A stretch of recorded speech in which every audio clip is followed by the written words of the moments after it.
Hello दोस्तों, आज हम बना रहे हैं वेजिटेबल हेल्दी चाट।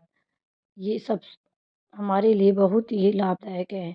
सबसे पहले एक पतीले लें, उसमें पानी डालें। पानी को उबलने के बाद सभी चॉप की हुई सब्जियां का उबलने के लिए 5 मिनट रख दें। अब मैंने यहाँ ब्रोकली, बीन्स, गाजर, मक्की के दाने लिए हैं। अब सबसे पहले एक पैन लें, इसमें थोड़ा-सा घी डालें और लहसुन का तड़का लगाते हुए सभी उबली हुई सब्जियां डालें। उबली हुई सब्जियां डालने के बाद इसमें स्वाद अनुसार नमक, थोड़ी-सी काली मिर्च, थोड़े से ऑरिगेनो चिली फ्लेक्स डालें।